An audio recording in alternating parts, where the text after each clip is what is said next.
I want to welcome Agile XRM to the podcast. I've known the people at Agile XRM for the past 12 years. I've seen how their business process management tool can add massive value to complex organizational processes in sectors such as finance and government. If you have complex processes or a need for dialogues on the Power Platform or Dynamics 365, take a look at how this BPM tool can add value. You can find them at agilexrm.com or check out the show notes for more details. Welcome to the Power Platform Show. Thanks for joining me today. I hope today's guest inspires and educates you on the possibilities of the Microsoft Power Platform. Now, let's get on with the show. Welcome to the Ecosystems Podcast. Today, you're joined with a cast of two. Unfortunately, Will Dorrington, what did he do? Why isn't he? I mean, should we say Scotland again? Is he in Scotland? He's somewhere in Scotland. I think that's where I assume that's where Will Dorrington goes. That's where he goes. Yeah. That's where he goes. And then Anna, what's happened there? Anna is legitimately sick tonight. So she has a note. She's worn out. She's I mean, that's what happens when you work with Will. I mean, I think she's just run into the ground. Yeah. Okay. And then what's Mr. Huntingford's excuse? Oh, God only knows. I think it was something like, I'm just slammed, right? Because that is an odd occurrence, a quite unique occurrence that Chris Huntingford would be busy. I heard it was actually that he wanted to get another tattoo, and that takes priority for him. Really? I can only assume he's going to get the tattoo of like the Ecosystems cast banner tattooed. Well, we'll just see where he gets it. I heard it was he wants to get the Copilot logo in full color emblazoned on him. The original Copilot before it gets changed, before it goes out of style. Yeah, he wants it with the little yellow pre underneath it, PRE, which I assume stands for pre-release. That's what it says on the bottom of mine. Or is it? No, it is PRE. I was going to say, is it PRO? But it is PRE. Do you think that his Copilot logo tattoo is going to be anywhere near his Dataflex Pro tattoo? Mate, if you get that, you've been around for a while. I tell you what, it's going to be near. Is going to be near his fabric tattoo. Right. He doesn't have a fabric tattoo, does he? Have you not seen it? No, I haven't. That's amazing. He's ahead of the curve, Chris. I don't go investigating Chris's tattoos or his parts, but and I'm sure it's come out on one of the many WhatsApp groups that I have muted. So you win some, lose some. Tell us, dear guest, dear audience, how do you like the 30-minute format? Are you more comfortable with that than our hour and a half type episodes that we're doing in the past? We'd love to hear your feedback, your thoughts on that. I'm modeling today. You like that? 90-day mentoring challenge. Is it the right way around? It's reversed for me. Power Platform, Dynamics 365. Okay, it's good. It's good. We can see it. Conference season is coming up, so I thought I better put a brand on. So which ones? Which conferences are you ready for? Well, we've got MVP Summit, right? Which is next month, a couple of weeks. I have to book for that still. Good God! Oh man, well, I've booked twice. I've paid for flights twice to MVP. I'm not. I am straight up. What? So why? Well, last year when they first announced the date, right? I was like, I booked it straight away, the flights. And the reason for this is the year before, they announced it so late that the tickets to fly from New Zealand to Seattle were like in the ballpark of $7,000 a return, right? And it's just, that's ridiculous. Insane. When it's coming out of your own pocket, It's funny, the bigger the organization you work for, the less they want to cover any expenses that they don't consider. Well, the rule of thumb in the company I work for is that what is the client that you're visiting? Right. And what's the opportunity in the CRM that it's tagged to, And so that kind of didn't fit that. So I was like, I'm doing it on my own bat. I'll pay for myself to go to MVP Summit. And then last week while I was on leave, I came back and I saw an approval for all costs to be met by the Big Blue brand. And so I went about cancelling my personal flights. Cost me $150 cancellation fee, but then booking it all through. Yeah. It just means that I jump on the corporate insurance that way. I don't, cancel the private insurance cover and whatnot. And, of course, I get the per diems and all that other kind of stuff that goes with it.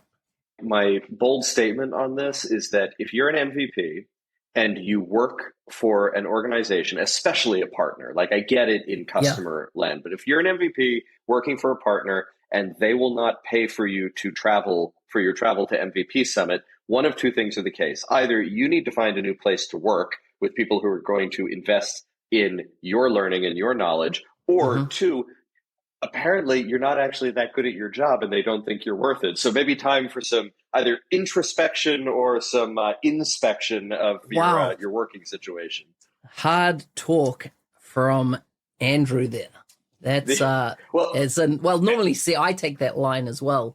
But it was interesting. I was talking to a guy, a consultant in I think it was the Netherlands just recently, working for a partner, and the partner had grown over his tenure there. So when he was first there, he got to go to and we're not talking about MVP. I'm talking about conferences in general, right? In our community, that type of thing. The company he was working for, loosely, I think he said maybe 700 staff when he joined, and he had these benefits in Europe, etc. Now the staff is 4,000 odd, and he doesn't get to go to anything because that's not, it's kind of like, this is the policy, and you're just one of the millions, and I'm of the same opinion. Time to find a new employer, right? But the thing is that, as I say, the bigger the company, the harder it is, because the policies that they have are just so kind of, when you're working for a company that has over 350,000 employees, they create these policies that are kind of like, it's like there's no manager discretion even, right? There's just, bang, that's the rule. Non-compliant, compliant, do not pass go. It's crazy. So I have a few thoughts on that, but I will say I'm putting my money where my mouth is, and so another bold statement, and that is that 100% of all full-time employees at Cloud Lighthouse are getting their MVP Summit travel paid for. So that is amazing. That's the notch case. Those 150 MVPs that are going to be on your crew as you scale. Right, exactly. Forever in perpetuity. Is that the correct term? Perpetuity, yes. There you go. You heard it there. Take this to court if you're ever working for Andrew Welch in the future. Right. Well done, sir. One of the questions that I have that's top of mind for me in the last week, I've been involved in conversations with field staff in Microsoft across the SEMA region. And one of the topics keep coming up is, how do you have AI conversations with CTOs, CIOs, and CDOs, Chief Digital Officers, right? So Chief Information Officer, Chief Technology Officer, and Chief Digital Officer. And I'm interested to, you've written the white paper recently, which is a brilliant white paper. Even more so, of course, if Snoop Dogg reads it to you. But that aside, did we talk about that? Did we talk? We did. We took it on okay, a past episode. Yeah, okay. Yeah. Okay, So, and if anyone's wondering how that comes about, I have an app that I pay for called Speechify, text to speech, and so I can take any document, PDF, etc., and it uses AI to speed up. It actually keeps incrementally, just subtly in the background, going faster and faster and faster. You can go, okay, my comprehension just stopped because you're now at 5x the normal reading speed, as an example. So it's pretty cool. But you can choose actors, accents, etc. They've obviously all been paid, to have their lexicon of their voice or whatever put in there, but it's crazy, when you have business papers read to you by Snoop Dogg. I suddenly, I'm wondering if it would be awesome or just unbearable to listen to this white paper be read to you by C-3PO. What do you think? I could go either way on this. Yeah. I got a feeling that CP3O is not in there because Disney would have had to, what's the voice actor, probably the licensing implications are probably. Of course. So anyway, back to your CIOs or your. Yeah. Back to the question, right? Is that, and it goes to a further question that I'm really pondering myself quite a bit. And that the world is changing at a phenomenal rate in this era of AI. And I feel that some people are going, already, I'm late to the game. I don't know where to start. There's so much content every man and his dog is throwing out content there. And I say this also about things like Microsoft Learn. Microsoft Learn is like a mega university now.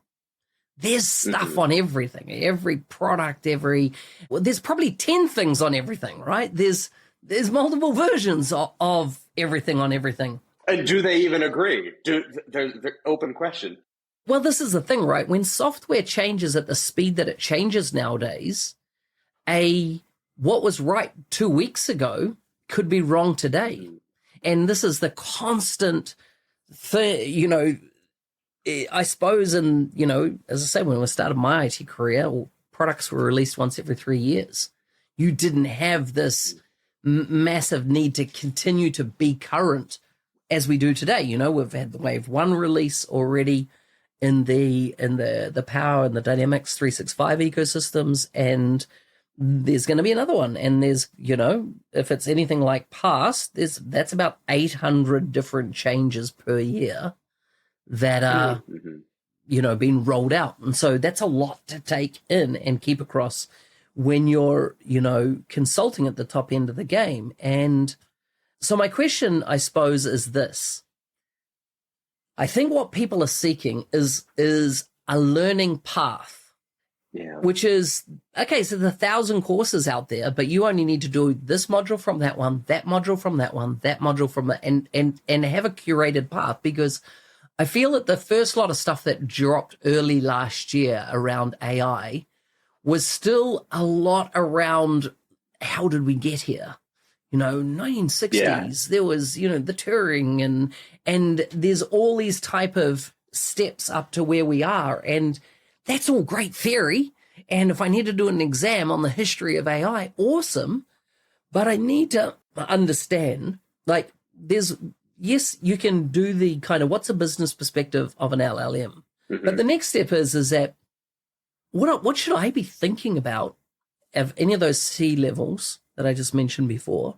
What do I need to be thinking about? What when I look at my data estate inside my organization and my and my advice to the organization I work for about what should we be doing to and I'm going to refer back to your paper, not just because, I think it was awesome and I'm trying to give you airtime for it. That's not the point. Is that, you talked about this concept of being prepared for the unknown. You do not know what changes are going to come in your industry in the next 3, 6, 9 months. But could you set up, and it's something my wife and I, Meg, have been talking a lot about, is a mindset that prepares you so that you have this kind of idea of whatever comes, you have a model of adjusting to it, learning to it, applying it. And therefore, when we look at ecosystems of an organization, and, if I think of the Power Platform, what the platform gives you is when that use case comes out of your organization in 3 months' time, you've got a way of addressing it without going out to the market and going, okay, let's do a market scan of what software can do this. You've got a platform. You've got the ability to mold your organization's journey as you need to, because the infrastructure's done. You don't have to think about APIs and all that kind of stuff at a very low level because you've made those decisions already. You're now ready to go. We have the data. Let's add the business value by orchestrating this in the right way for staff, customers, etc. I've talked a bit. Andrew, the floor is yours. Answer me. Yeah. So how many episodes do we have to devote to this topic? Yeah, like how much long? We've only got 15 minutes left, so yeah. What's our timer say? There's your question. You got 15 minutes to answer. So obviously, there's a lot there, and I think my opinion may have changed several times as you asked the question. You kind of talked through, but interesting that you are running into this, because I had a message last night from one of the organizations I work with, where they want to do a leadership upskilling initiative, and they were asking me about the white paper, and they were asking me about some of the other sessions that I do, and really trying to do exactly as you say, prepare their senior leaders to be able to lead knowledgeably in this era. So I think with that in mind, one of the things I gave this advice to someone in our community recently, in the industry recently, who he himself is struggling because more of the work he's doing is architectural and it's strategy oriented and it's less hands-on keyboard building something. And I said, eventually you're going to get to a point where you have a really hard decision to make, right? If you love building apps, or if you love building whatever it is that you've been building, you have to decide, am I going to continue doing this thing, or am I going to discover a love for these other things now that you've reached a point like where your level of experience and the knowledge that you've accumulated starts to unlock new doors. But if you go down that second path, you have to let some other things go. Like, you're not going to have hands on keyboard as frequently, if at all. And some of those skills that you once had, you're going to understand the principles, right? You're going to be grounded in that experience that you have, but you're going to let some other things, like your hands-on with the latest and greatest technology, you're going to let that go to some extent. And that's an emotional thing for people. Mm-hmm. Of course, by the time you're a CIO or a CTO or a VP or whatever, you probably have long ago made that decision, or you probably haven't been terribly effective in your job because you're so in the weeds. But I think that it's illustrative of how fundamentals are important. So I actually, if we go back to late 2022, when the Microsoft investment in OpenAI was announced and ChatGPT became available, and I personally went through a bit of a phase of terror, right? Like, wondering, am I done? Do I have the knowledge to make it and to thrive here? And what I found is that a combination of patience, sort of letting the technology and letting the market gestate a little bit, and seeing where things were going to fall, and not feeling a need to open my mouth immediately. A combination of that, along with sort of an understanding of the fundamentals around data, and we're talking at an enterprise scale, around how the data platform works in an enterprise, and how you're going back to how applications are modernized. These principles really, I think, helped me in due time to overcome that anxiety that I had about, am I going to be able to hack it in this era? So first and foremost, don't feel a need to open your mouth immediately when you see something new. Let it sink in. This is all new for everyone. Secondly, immerse yourself in some of the principles of how the data platform works, right? How AI acts on that organizational data. Not how do you train the LLM, the large language model, on the whole of the internet, right? But how does data actually get your organizational data that you own? How does that feed an AI workload? Do some reading on retrieval augmented generation, RAG, right? Like, those are the sorts of principles that I think are very useful for grounding you as the leader, or as the aspiring leader, or as a senior architect or whoever. I don't want to make this just about the CTO or the CIO. I think that's really important. And I have some other ideas, but I'll stop and pass it back to you on this. That's brilliant. So just one thing you didn't answer. Yeah. You said do some reading on RAG. Where? Yes. What? As in, this is the thing is that I suppose. Copilot? Yeah, ask Copilot. Bring me the things. Right. Yeah. The thing is that I find that, as I say, in a world where there is so much information, it's hard distilling down to what's the information that I need. Yes. And I mean, it's personal to each person, right? It's not like, I use ChatGPT 4. And by the way, I said 4 on purpose because I keep running into people that are still on 3.5 and wonder why they're getting shit results. Right. And I still, articulating and getting better at prompting, but the amount of times over the last year I've said to it, what learning path would you recommend for me? And it doesn't give me something substantial. And for whatever reason, it doesn't give me, like, I don't want to read a deep technical paper on LLMs. I don't need to go that deep. That's not the conversations that I'm having. Even vector databases and stuff. I kind of want to know the concept, but I don't need to get down into the details because I'm never going to need to be down in those type of details and stuff.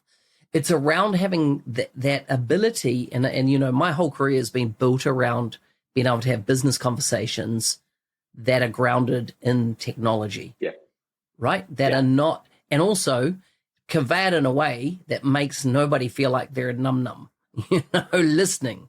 Like, I don't want them to feel like, so I try to totally remove acronyms from anything I say, because growing up in the Microsoft world, it is just full of acronyms, and I am surprised. I had it this week. I had an acronym for a particular role in Microsoft that I was interviewing the individual. And when I say interviewing, I was doing what is called research-based interviewing, which is a design thinking process. Wasn't interviewing them for a job role. So I was interviewing them about their experiences in something.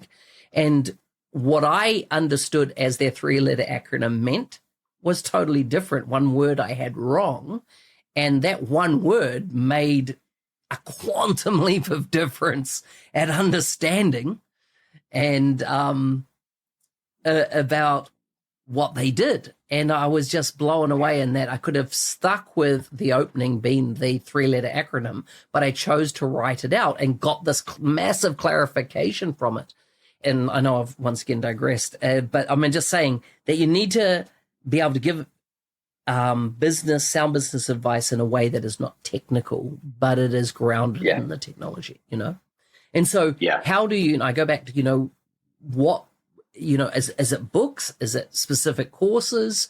I think there's this gap around business knowledge in the context of AI that the world needs at the moment. That is, and I'm not talking about like a university degree kind of level. I'm talking about if I had 1 hour a day through the business week that I could be improving my AI skills. What should I be spending that AI on?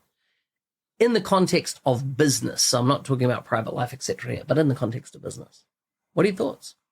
Yeah, well, first of all, I do want to just briefly interrupt this to say that even though there are only 2 faces on the podcast today, we have been indirectly joined by one of our missing co-hosts because Anna just brought me a glass of wine. Oh, very nice. Recording time in the UK is 8 o'clock in the evening for us. So it is very cool. Cheers, Mark. Cheers. I'll cheers you to my water because it's early morning for me.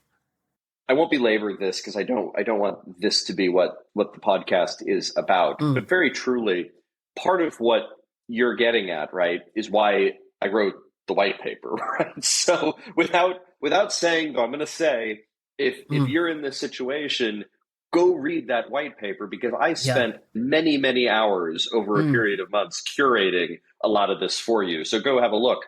But I can point you to some specific sources of information that I've enjoyed and like down to the article. And that I found really useful. And then some that I've recently sort of been turned on to, though I haven't spent enough time with them to be able to tell you if I think it's good or bad.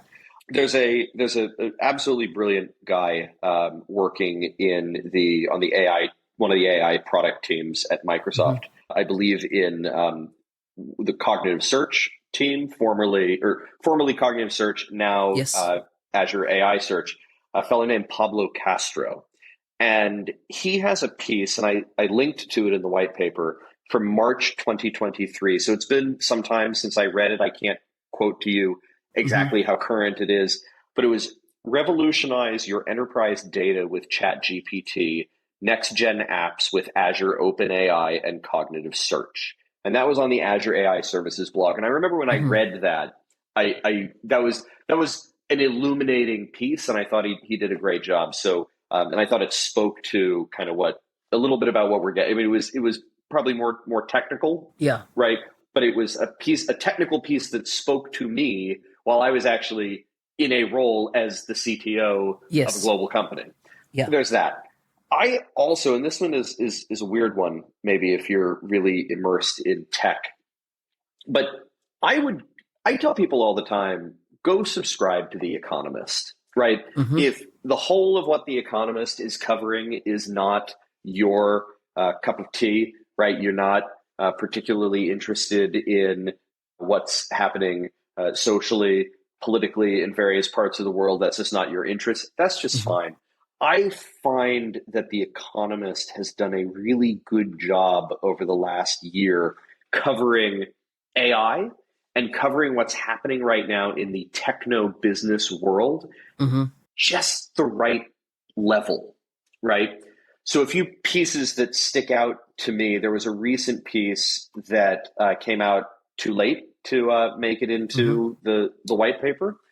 But it basically looked at, and this is, I think, illustrative of the kind of coverage you're going to get from The Economist, is it looked at the kind of trends over the last 5-10 years in capital expense, or as they say in economic, CapEx. So that's an investment that an organization makes in acquiring or building a thing, and it'll tend to be a one-time investment, versus in operational expense, or OpEx, which is an ongoing thing. So to put this into IT terms, right, it's sort of the difference of, are we going to implement a piece of software as a part of a project, or are we going to have managed services that, or O&M that will support this long term?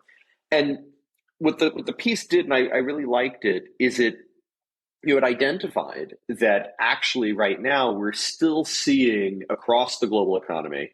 Oh, you got a thumbs up from me because anyway, accidental, but that across the global economy, CapEx, that's that initial investment, is actually down from what I think most of us, and particularly economists who are following the AI revolution, would have expected, and probably certainly down from where it needs to be in order to really scale AI across many, many firms across the world, across the economy.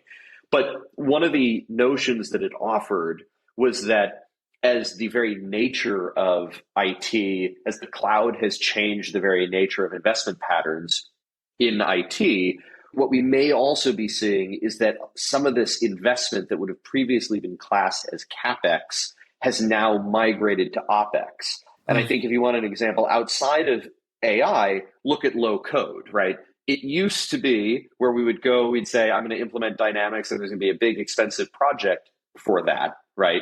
But what we now see is that we see smaller teams that cost less to support, but are more of an ongoing thing. Like we say, we're going to be growing this platform over time, not we're going to do this all in a really expensive big bang that we class as CapEx. So the reason I bring this up is that that's the type of thinking that you're going to get from The Economist. It's not super technical, but it does do a nice job of blending the technology with the business. I like it. Well, Andrew, it's been good talking to you today. We're on time.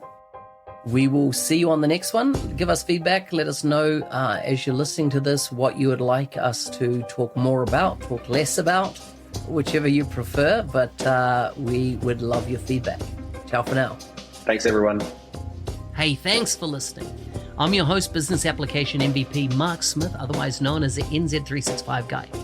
If there's a guest you'd like to see on the show, please message me on LinkedIn. If you want to be a supporter of the show, please check out buymeacoffee.com/NZ365 guy. Stay safe out there and shoot for the stars.